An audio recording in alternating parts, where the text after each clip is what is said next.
Hello everyone, मैं राय आप सभी का राय ऑनलाइन एकेडमी पर बहुत बहुत स्वागत है। राय ऑनलाइन एकेडमी एक ऐसा चलन है जहां पर आपको क्लास 10 से 12 के साथ पॉलिटेक्निक, एंट्रेंस, सेमेस्टर एवं कंपटीशन का सारा स्टडी मटेरियल बिल्कुल फ्री में अवेलेबल करवाया जाता है। तो देखिए, आज की क्लास में हम लोग प्रोडक्शन टेक्नोलॉजी में हम लोगों ने सेकंड यूनिट तक पढ़ लिया था। तो आज की क्लास में हम लोग थर्ड यूनिट को स्टार्ट करेंगे। तो आप सभी स्टूडेंट को वेरी वेरी कांग्रेचुलेशन कि आपका सिलेबस करीब करीब 35% कंप्लीट हो गया। चूंकि हम लोग का एक संस्थान इन साल से शुरू किया, यानी कि नया बैच ही है, तो हम लोग को आपको इफेक्टिव वे में पढ़ाने का हमेशा कोशिश करते हैं कि आप एक एफिशिएंसी यानी इफेक्टिव वे में पढ़ाएं। क्योंकि जो संस्थान में लोग नाम जान रहा है कि उस संस्थान में अच्छा पढ़ाई होता है नहीं होता है, ठीक होता है अलग बात है, लेकिन वो सिलेबस, वो जो संस्थान जिसको बारे में आप जान रहे हैं कि वो आपका यानी कि वहाँ पढ़ाई अच्छी होती है। ठीक है, हम लोग अभी नया स्टार्ट ही किए हैं ना, तो फिर भी अलग बात है। लेकिन जहाँ आपको लगता है कि वहाँ अधिक पढ़ाई होती है तो आप गलत फहमी में न रहें। नामी बनिया का आप नाम सुने होंगे कि जो बनिया नामी होता है वहाँ आपका सामान, आपका क्वालिटी खराब ही देता है। अगर खराब भी अगर क्वालिटी आपको रहेगा तो लोग वहां से खरीदेंगे, लेकिन अगर कोई नया दुकान अगर अच्छा भी क्वालिटी देगा तो वहां से लोग नहीं खरीदते नाम बनिया पर। लेकिन खैर, 1 से 2 बार के टर्म के बाद उस नए नाम, जो नाम बनिया होता है और जिसका नाम पहले से जानकारी रहता है, 1 से 2 टर्म जब कोई भी प्रोडक्ट आप लीजिएगा तो 1 से 2 बार में आपका अनुभव हो जाएगा कि यहाँ प्रोडक्ट खराब मिल रहा है, यानी कि जो नामी संस्थान है वहाँ आपको पढ़ाई सही से नहीं होगा। आपका अगर होगा भी तो आपका समय पर सिलेबस नहीं समाप्त होगा। आपके एग्जाम के समय तक हम बोल रहे हैं कि 80% तक एग्जाम जब दे दीजिएगा तभी सिलेबस नहीं कहीं कंप्लीट होता। लेकिन हम आपको आप वादा देते हैं और विश्वास दिलाते हैं कि हम आपका सिलेबस 100% कंप्लीट करने की प्रयास करेंगे। क्योंकि हम लोग यानी कि करीब करीब हर एक सब्जेक्ट में 30 से 35% सिलेबस को हम लोग कवर कर लिया। तो अभी शुरुआती टर्म था, जिसको चलते 1 महीना, यानी अभी तो 2 अप्रैल से हम लोगों ने क्लास स्टार्ट किया है और आज अभी हो रहा है कितना, यानी कि 4 मई। तो ज्यादा तो लगभग 1 महीना कहीं समय तो बीता है। इसमें हम लोग को थर्ड यूनिट में इंटर कर चुके हैं, ये बड़ी बात है ना हम लोग के लिए। और जो 10 साल से 15 साल से पढ़ा रहा है वो अभी भी आप देखिएगा तो सेकंड यूनिट ही पढ़ा रहा है, ये सबसे बड़ी बात है। तो आप सिलेबस को निश्चित रहिए कि आपका 100% सिलेबस कंप्लीट होगा ही होगा, और साथ ही आपका क्वालिटी का एजुकेशन दिया जाएगा, है ना।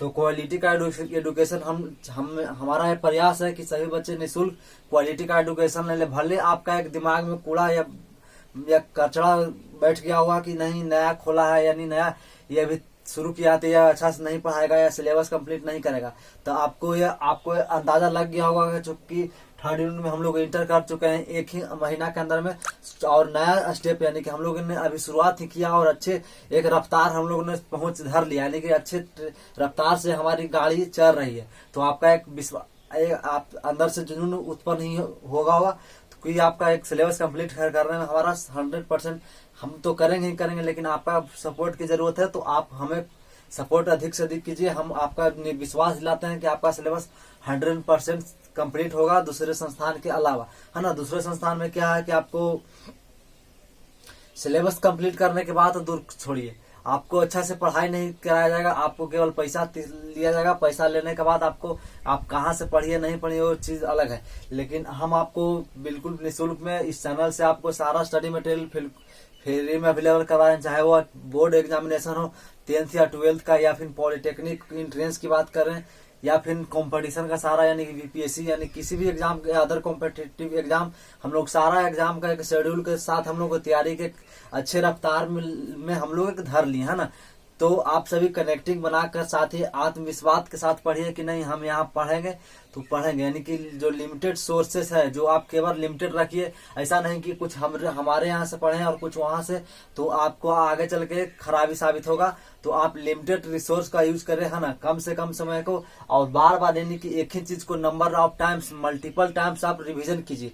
तो ये आपके लिए एक वरदान साबित होगा हर एक एग्जाम में, चाहे वो कंपटीशन का किसी भी एग्जाम दीजिए, चाहे बोर्ड एग्जामिनेशन दीजिए, चाहे आप अभी दे रहे हैं पॉलिटेक्निक सेमेस्टर का एग्जाम दीजिए, किसी भी एग्जाम में है ना, मल्टीपल टाइम्स रिवीजन जब आप कीजिएगा ना तो आपके लिए बेनिफिशियल होगा। यानी कि आप 1 से 2 बार रिवीजन कर लें और सोचिए कि एग्जाम में हम जाकर लिख लेंगे तो आपका बहुत ही बड़ा कंफ्यूजन उत्पन्न होगा। आपको ये लगेगा कि ये ऑप्शन भी सही है लग रहा है और दूसरा ऑप्शन भी लग रहा है और तीसरा ऑप्शन भी सही लग रहा है, तो किसको मारे, ये आप तुक्का मारिएगा। तो तुक्का में कभी कभी सही होता है, कभी नहीं, यानी कि 1 से 2% तुक्का मारने पर भी सही होता है, लेकिन बाकी 98% आपका क्या होता है तो गलत ही होने का ज्यादा चांस होती है। तो खैर हम लोगों ने 3rd यूनिट में इंटर कर लिए हैं, तो आप सभी स्टूडेंट का बहुत बहुत बधाई। आप सबकी सपोर्ट के बदौलत हम लोगों ने एक अच्छे रफ्तार को यानी अच्छे लय को धरने का प्रयास किए हैं, तो इसके लिए आप सभी को बहुत बहुत धन्यवाद और दिल से प्रणाम, है ना। और खूब सपोर्ट करते रहिए और अधिक से अधिक चैनल को शेयर कीजिए। ये आपका ही चैनल है जिसको आप जितना सपोर्ट कीजिएगा उतना ही आपका एक चैनल आपका ग्रोथ होगा, है ना। तो चलिए हम लोग आज इस क्लास को स्टार्ट करते हैं। तो आप सभी स्टूडेंट फटाफट इस लाइव सेशन को शेयर कर दीजिए। और हम लोग ने 3rd यूनिट में इंटर कर चुके हैं। 3rd यूनिट हम लोग का यूनिट है प्रोडक्शन टेक्नोलॉजी में प्रोसेस प्लानिंग। प्रोसेस को यानी कोई भी प्रक्रिया होता है, जैसे मान लीजिए हम किसी को मैन्युफैक्चरिंग करना है, तो हम तो जान रहे हैं कि वहाँ जो प्रोसेस किसी प्रक्रिया के द्वारा ही प्रोसेस करेंगे यानी मैन्युफैक्चरिंग करेंगे, तो वो तो ठीक है। लेकिन जो प्रोसेस हम लोग को करना है उसको हम लोग पहले से ही प्लानिंग कर लेंगे, तो उसी को हम लोग प्रोसेस प्लानिंग कहेंगे। ऐसा नहीं कि वर्क पीस पर जाएंगे और वर्क पीस पर जाने के बाद हमको प्लानिंग करना है कि ये चीज करना है, ड्रिलिंग करना है, ग्राइंडिंग करना है, मशीनिंग करना है ना। ये प्रोसेस यानी कि मशीन मैन्युफैक्चरिंग से पहले आपको प्रोसेस को प्लानिंग कर लेना है कि हमें क्या करना है और नहीं करना है। ऐसा नहीं कि आप वर्कशॉप पर गई हैं और मशीन को रख देने के बाद यानी ज्वाइंट यानी वहां रख देने के बाद आप सोचिए कि आप प्लान ड्रिलिंग करना है, मशीनिंग का ग्राइंडिंग करना है ना। पहले अगर आप सोचिए ड्रिलिंग करना है फिर आपका कंफ्यूजन होगा, नहीं मशीनिंग पहले कर लेंगे। तो इसके कंफ्यूजन को दूर करने के लिए और जितने भी वेस्टेज आपका टाइम होगा उसको दूर करने के लिए हम लोग उस जो प्रोसेस अपनाते हैं उसको हम लोग प्लानिंग करते हैं। तो उसी को हम लोग आज चर्चा करेंगे और हम लोग समझेंगे।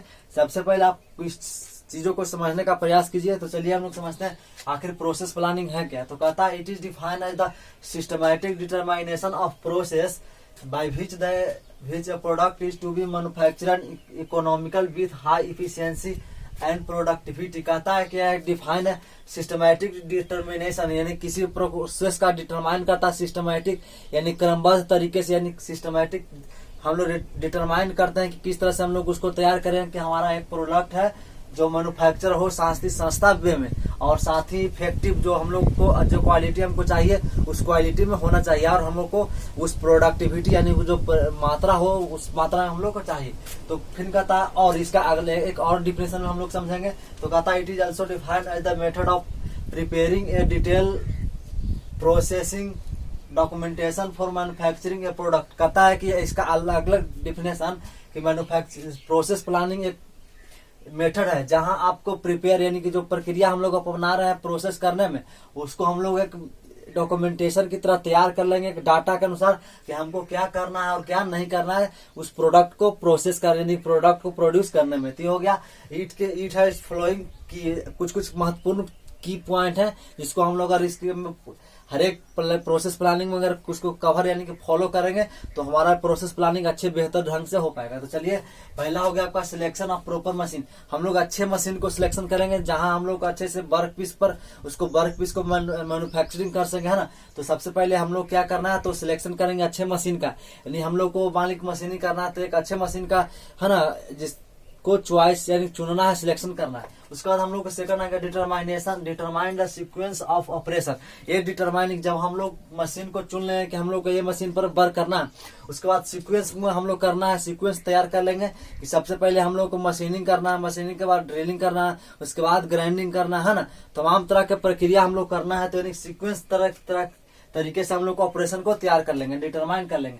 फिर तीसरा कहता है स्पेसिफाई द नेसेसरी टूल। अब जो हम लोग को ऑपरेशन करना है सीक्वेंस में, तो जहां जहां टूल्स लगेगा, है ना, कटिंग टूल्स लगेगा, ग्राइंडिंग टूल्स लगेगा, तो जो टूल्स हम लोग को रिक्वायरमेंट होगा उसको हम लोग को तैयार कर लेंगे।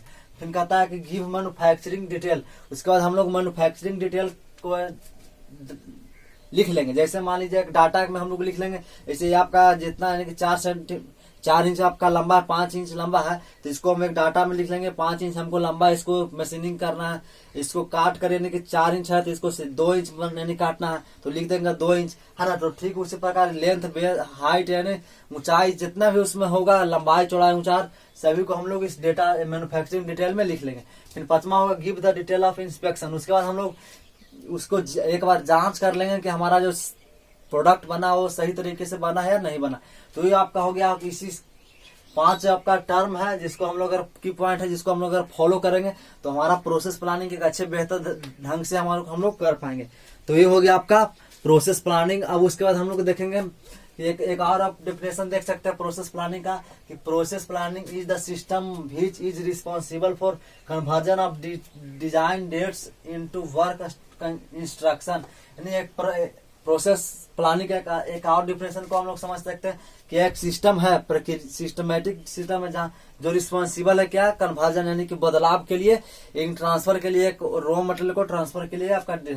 तो सबसे पहले हम लोग देखेंगे ये आपका प्रोसेस प्लानिंग हो गया और ये आपका प्रोडक्ट डिजाइन हो गया। यानी कि प्रोसेस प्लानिंग हम लोग प्रोडक्ट को डिजाइन करें कैसे करना, और उसको डिजाइन करने के लिए यानी प्रोसेस को यानी प्रोडक्ट को डिजाइन करने के लिए हम लोग कहाँ भेजेंगे, तो प्रोसेस प्लानिंग में भेजेंगे। यानी प्रोसेस प्लानिंग में, और प्रोसेस प्लानिंग जब हो जाएगा उसके बाद मशीन टूल के पास भेजेंगे। उसके बाद हम लोग ग्राइंडिंग यानी मैन्युफैक्चरिंग करने के बाद ये प्रक्रिया जब हो जाएगी उसके बाद शेड्यूल एंड प्रोसेस कंट्रोल यानी कि जो प्रक्रिया एक्टिविटी हो रहा है उसको हम लोग कंट्रोल करेंगे। यानी कि ये आपका लेआउट हो गया यानी कि आपका प्रोसेस प्लानिंग का। तो एक ये समझ लीजिए कि एक पॉइंट याद कर लीजिएगा। देखिए process planning is the intermediate stage between product design यानी प्रोडक्ट डिजाइन और मशीन टूल के बीच के इंटरमीडिएट स्टेज है। यानी पहले आपको क्या होगा, तो प्रोडक्ट को हम लोग डिजाइन देना है तो उसको कहाँ भेजेंगे, प्रोसेस प्लानिंग में भेजेंगे। और यदि प्रोसेस प्लानिंग हो जाएगा तो हम लोग भेजेंगे मशीन टूल्स में। यानी कहता है कि प्रोसेस प्लानिंग एक स्टेज है, इंटरमीडिएट स्टेज है किसके बीच, तो प्रोडक्ट डिजाइन और मशीन टूल के बीच एक इंटरमीडिएट है ना, इंटरमीडिएट आपका हो गया स्टेज है। तो ये आपका हो गया प्रोसेस प्लानिंग के बारे में। उसके बाद हम लोग समझेंगे कि प्रोसेस आखिर है क्या और प्रोसेस कितने प्रकार से हम लोग कर सकते हैं। तो हम लोग देखेंगे सबसे पहले प्रोसेस तो कहता है it is defined as the group of action related to achievement of output of operation. कहता है कि इट इज डिफाइन यानी कि जो प्रोसेस प्रक्रिया है जो एक डिफाइन है क्या, ग्रुप्स ऑफ एक्शन यानी कई ग्रुप कई मेंबर को यानी कई प्रोडक्ट को एक साथ एक्शन कराने के लिए related with achievement of output of operation. यानी जो भी हम ऑपरेशन कर रहे हैं उसको हम लोग आउटपुट प्राप्त हो उसी को हम लोग एक प्रोसेस कहते हैं। तो हम लोग कितने प्रकार के प्रोसेस को हम लोग अपना तरीका होता है ना, तो देखिए देयर आर बेसिक 3 टाइप्स। यानी जो प्रोसेस का जनरली बेसिक टाइप्स होता है जो 3 प्रकार का होता है। पहला आपका हो गया कन्वर्जन प्रोसेस, दूसरा हो गया फैब्रिकेशन प्रोसेस और तीसरा हो गया असेंबलिंग प्रोसेस। तो पहला हम लोग देखेंगे कन्वर्जन प्रोसेस क्या और मतलब क्या होता है, इसमें क्या क्या इसको क्या कहते हैं नहीं कहता ना, तो कहता है it involve the conversion of raw material into finish product. कहता है कन्वर्जन प्रोसेस में इसमें रॉ मटेरियल डायरेक्ट किसमें कन्वर्ट होता है, तो आपका कन्वर्ट होता है किसमें, तो फिनिश प्रोडक्ट में। जैसे इसके एग्जांपल देखिए आयरन और यानी आयरन और के हम लोग कन्वर्जन प्रोसेस के द्वारा हम लोग क्या बनाते हैं, तो स्टील बनाते हैं। यानी ये आपका एग्जांपल हो गया आयरन और के कन्वर्जन प्रक्रिया द्वारा, कन्वर्जन प्रोसेस द्वारा हम लोग क्या बदलेंगे तो स्टील में बदल गया। तो ये हो गया कन्वर्जन प्रोसेस। उसके बाद हम लोग फैब्रिकेशन प्रोसेस में देखेंगे तो कहता है इट इन्वॉल्व द चेंजिंग, ये आपका जी changing of raw material into some specific shape. यानी कहता है कि जो फैब्रिकेशन में इसमें आपको जो चेंजिंग यानी रॉ मटेरियल है उसको केवल ऐसा नहीं कि बदलना नहीं है, केवल चेंज करना यानी कि शेप को चेंज करके हम लोग किसी भी चीज को यानी कि किसी भी रॉ मटेरियल को शेप केवल चेंज करके हम लोग उसको जो प्रक्रिया के द्वारा अपनाते हैं तो उसको हम लोग फैब्रिकेशन करते हैं। जैसे आपका कोई एगो आपका इस तरह से मान लीजिए आपका सीट है, ये आपका सीट पूरा है ना, ये आपका मेटल सीट है और इसको हम लोग को यानी कि बॉक्स बनाना है। तो इसको हम लोग किस प्रक्रिया के द्वारा करेंगे, तो फैब्रिकेशन प्रक्रिया के द्वारा करेंगे। लेकिन अगर हमको यानी आयरन ओर है या किसी भी तरह के, जैसे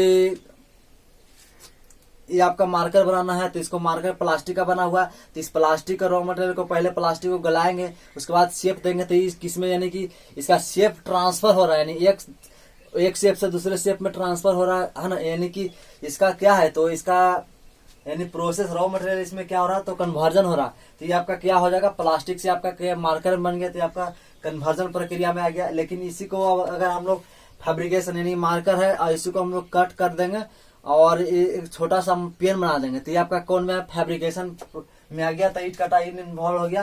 यानी इसका एग्जांपल हम लोग देखेंगे तो शीट मेटल को फैब्रिकेशन प्रक्रिया द्वारा हम लोग बॉक्स बना सकते हैं। यानी शीट मेटल को फैब्रिकेशन प्रोसेस द्वारा हम लोग बॉक्स बनाते हैं। और आपका थर्ड हो गया असेंबलिंग प्रोसेस।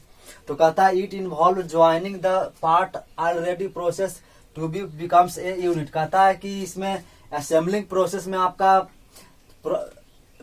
छोटे छोटे कंपोनेंट को हम लोग क्या करेंगे, तो उसको ज्वाइंट यानी छोटे छोटे कंपोनेंट कह लीजिए, इक्विपमेंट या पार्ट को हम लोग उसको ज्वाइंट यानी असेंबल करके, जो हम लोग असेंबल करने में जो प्रक्रिया अपनाते हैं उसको हम लोग असेंबलिंग प्रोसेस कहते हैं। जैसे असेंबलिंग ऑफ इंजन, यानी इंजन को अलग अलग पार्ट के सारे पार्ट को, यानी पिस्टन को अलग कर दिए, सिलेंडर को अलग कर दिए, रॉड को अलग कर दिए, है ना। उसके बाद हेड को अलग कर दिया, उसके बाद आपका यानी अलग अलग सभी पार्ट को अलग करके तैयार कर लिए। और उस तैयार पार्ट को हम लोग क्या करेंगे, तो उस तैयार पार्ट को हम लोग सारे को असेंबल कर दिए तो वो आपका क्या हो जाएगा, असेंबलिंग प्रोसेस। तो कहता है इसका एग्जांपल असेंबलिंग ऑफ इंजन। तो ये हम लोगों ने देखा थर्ड यूनिट में प्रोसेस प्लानिंग क्या है, उसके बाद प्रोसेस प्लानिंग का क्या क्या की पॉइंट है, उसके बाद प्रोसेस प्लानिंग का आपको क्या क्या लेआउट है, कैसा लेआउट है, और उसके बाद अंततः हम लोगों ने देखा कि प्रोसेस क्या है और प्रोसेस कितने प्रकार का होता है। तो ये आपका था थर्ड यूनिट प्रोडक्शन टेक्नोलॉजी का, जिसको हम लोगों ने खूब अच्छी तरह से समझा है। तो आप इसको कॉपी पर राइट डाउन कर लीजिएगा और इस चीज को अधिक से अधिक रिवीजन कीजिएगा। यानी मल्टीपल टाइम्स आप केवल रिवीजन कीजिए, उसके बाद आपका सारा कंसेप्ट क्लियर हो जाएगा, है ना। तो आज की क्लास हम लोग यहीं तरह रहते हैं और फिर मिलेंगे आपको नेक्स्ट लेक्चर में। तब तक के लिए जय हिंद, खूब पढ़िए और खूब शेयर कीजिए।